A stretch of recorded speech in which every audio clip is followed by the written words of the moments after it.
a motorcycle an immediate connection to a rider. I think that's part of the draw, just the raw visceral nature of being strapped to a machine. We just feel it through your body. You know what the engine's doing without having to look at the gauge, take your eyes off the road.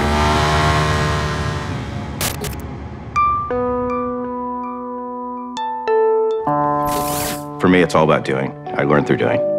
I'm particularly fascinated by new interfaces. That might be a motorcycle, or it's a synthesizer, or a machine tool. They're all different interfaces. And so I don't spend a whole lot of time researching. I spend a lot of time doing, making.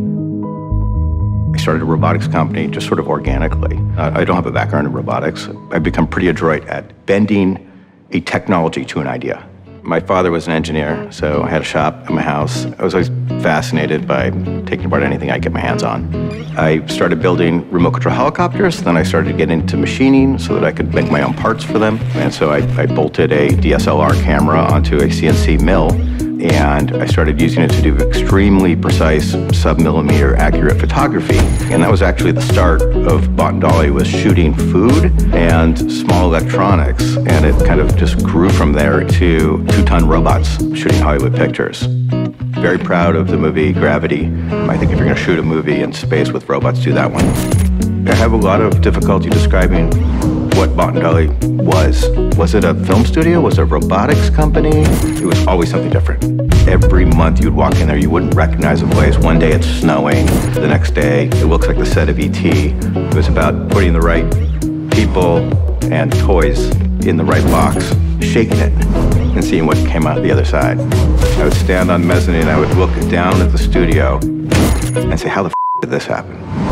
We also were pretty well known for our film box, which was a novel application of projection mapping plus robotics. I super appreciate people taking something that you think has some application and applying it to something else. You know, what does it mean when you introduce a laser cutter to a chef? Or, you know, in my universe, it was taking a very traditional robot and putting a camera on it and shooting a Hollywood film. That's not what you expect a welding robot to do. When I think about music, again, it's about the interface. Some of the most interesting music that I've written has been on things like a Nintendo Game Boy. It doesn't sound anything like what I wrote on a guitar. You're programming the music instead of playing it, you're writing it in a sequencer. It's the fact that you're using a D-pad and you're going up, down, A, B, whereas when I pick up a guitar, I just fall back into the habits of a guitar player. I started playing guitar in high school, I think when I realized that girls existed, but I also play drums, ukulele, play bass, I play piano, and I'm attempting banjo. Everything I touch, I write different types of music on. I also think there's something about the immediacy of thinking and playing. It's a very short circuit, and it has to be instinctual. You just do it. And I think it's the same when you're riding a bike. It's moving without thinking. You understand the RPM without looking down at the gauge.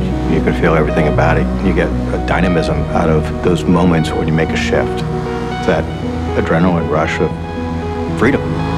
There's something to discover. And so I think that's what draws me to it, to be honest. The bikes that I like are generally naked and exposed. You can see the frame, you can see the suspension, you can see the engine. It's digestible, it's understandable, and it's fascinating. Like, if I look at my career, I'd say that it's a mixture of art and technology. I think there's a pretty clear corollary between that and a motorcycle, especially an Aprilia. It's very much an object that is highly designed, yet incredibly technical. It wakes up a kid inside, right?